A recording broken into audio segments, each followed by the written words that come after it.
నమస్తే, welcome to Andhraprabha. ఆ రెండు దినపత్రికల్లో నాగబాబు గురించి వస్తున్న వార్తల్లో నిజమెంత? పవన్ కళ్యాణ్ ఇదంతా చూస్తూనే ఉన్నారా? చంద్రబాబుకి పవన్ కళ్యాణ్కు తెలిసే వార్తల ప్రచారం కొనసాగుతుందా? నాగబాబుకు ఏ పదవి కావాలంటున్నారు? ఏ పదవి దక్కబోతుందో విశ్లేషిద్దాం. నాగబాబుకు కార్పొరేషన్ పదవి వద్దు, ఎమ్మెల్సీ పదవి వద్దు అంటూ ప్రముఖ దినపత్రికల్లో ప్రచురించడం జరిగింది. ఇదొక బిగ్ ట్విస్ట్. అప్పట్లో చంద్రబాబు సంతకంతో రిలీజ్ చేసింది ఏమిటంటే, ముగ్గురు ఎంపీలకు సంబంధించి ఆర్ కృష్ణయ్య, బీదా మస్తాన్ రావు, మోపిదేవి వెంకటరమణలు రాజీనామా చేసిన స్థానాలలో పేర్లు రావడం జరిగింది. 4వ స్థానం ఖాళీగా ఉంది. జనసేన తరపున నాగబాబుకు మంత్రి పదవులు ఇవ్వబోతున్నామంటూ వార్తలు వచ్చాయి. ఆ తర్వాత పవన్ కళ్యాణ్ ఏమని వివరణించారంటే, అడ్డదారిని కాదు, ఇవాళకి ఇవాళ మంత్రి పదవిలోకి వెళ్ళిపోయి 6 నెలల లోపు శాసనసభలో లేదా శాసన మండలిలో సీటు సంపాదించుకోవాలని అన్నారు. 6 నెలల లోపు మండలిలో ప్రాతినిధ్యం లభిస్తుంది, చేసుకోవచ్చని అనుకున్నారు. ఇక ఎమ్మెల్సీ అయ్యాక చేద్దామని ఆయన ఆగారని అప్పటి వార్తలు వచ్చాయి. ఎమ్మెల్సీ ఎటు తిరిగి వస్తుందని చెప్పడం వల్ల ఆగారు ఆయన. కరెక్ట్గా ఆయన ఎమ్మెల్సీ తీసుకోబోతున్నారు అనగా మొన్న చంద్రబాబు గారు, పవన్ కళ్యాణ్ గారు ఇద్దరు అసెంబ్లీ హాల్లో మీట్ అయిన విషయం తెలిసిందే. అయితే అదే రోజు బడ్జెట్ గురించే మాట్లాడుకున్నారని ప్రధాన స్రవంతిలోని దినపత్రికలు రాసుకొచ్చాయి. ఈ రోజుకేమో ఒక దినపత్రికలో పవన్ కళ్యాణ్ తన బ్రదర్ నాగబాబుకు ఎమ్మెల్సీ వద్దన్నారని వార్తలు రాయడం జరిగింది. దానికి బదులుగా కార్పొరేషన్ చైర్మన్ పదవి ఇమ్మని కోరినట్లుగా పేర్కొన్నాయి.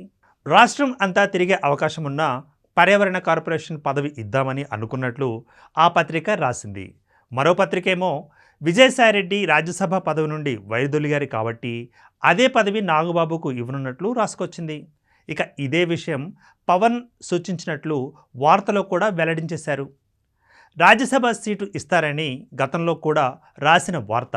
అయితే బీజేపీ తనకు కావాలని కోరుకుంటున్న సీటు కదా అని ప్రజల్లో అభిప్రాయం కూడా వ్యక్తం చేశారు.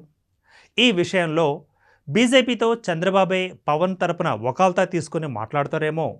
దానికి బదులుగా జనసేనకు ఇస్తామన్న ఎమ్మెల్సీ బీజేపీ ఇస్తారా ఏంటి అనే వార్తలు గుప్పమన్నాయి. అప్పుడు బీజేపీకి జనసేనకు కలిపి 2 ఎమ్మెల్సీలు ఇస్తారా అనే అభిప్రాయం వ్యక్తమైంది. సాధారణంగా రాజ్యసభ ఎంపీ పదవిని బీజేపీ వదులుకోదనే వాదం కూడా బలంగా వినిపించింది.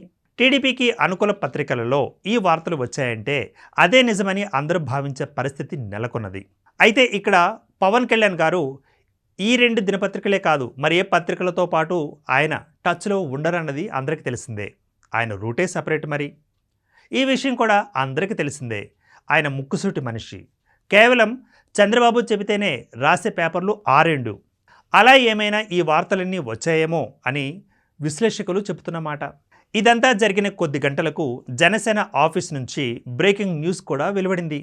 అదేమిటంటే, ఇది దాదాపు కౌంటర్ స్టేట్మెంట్ అనే చెప్పాలి. అందులో హరిప్రసాద్ ఎమ్మెల్సీ ఏం చెప్పుకొచ్చారంటే, ఎమ్మెల్సీ అభ్యర్థిగా నాగబాబు గారి పేరును ఖరారు చేసినట్లుగా ప్రకటించారు. శాసనసభ్యుల కోటాలో నిర్వహించే ఎమ్మెల్సీ పోస్టు కూటమిలో జనసేన అభ్యర్థి కొణిదెల నాగబాబు గారి పేరును పవన్ కళ్యాణ్ ఖరారు చేశారని వెల్లడించారు.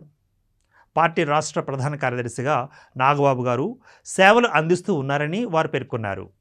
ఎమ్మెల్సీ అభ్యర్థిగా నాగబాబు గారికి సమాచారం ఈ మేరకు అందించినట్లు తెలియజేశారు. ఈ మేరకు పత్రాలను సిద్ధం చేయాలంటూ డిప్యూటీ సీఎం పవన్ కళ్యాణ్ ఆదేశాలు జారీ చేశారంటూ మీడియాకు వెల్లడించారు. మొత్తంగా నాగబాబు గారిపై ఆ 2 ప్రధాన దినపత్రికలు వార్తలను వండిపోశాయి. లేదా కూటమిలోని అభిప్రాయాలను ఈ విధంగా వార్తలుగా రాయించారా? అంతర్గత విభేదాన్ని క్రియేట్ చేయించేందుకు ప్రయత్నించారా? ఏమో. బట్టకాల్చి పవన్ కళ్యాణ్ మీద వేశాయా అన్నది కూడా ఇంకా తేలాలి. ఎమ్మెల్సీ అంటే ఒక రకం, కార్పొరేషన్ చైర్మన్ పదవి అంటే మరీ స్టేటస్ దిగజారినట్టే అని విశ్లేషకులు చెబుతున్నమాట. రాజ్యసభ సీటు ఇస్తే పై స్థాయికి తీసుకెళ్ళినట్లు అవుతుంది.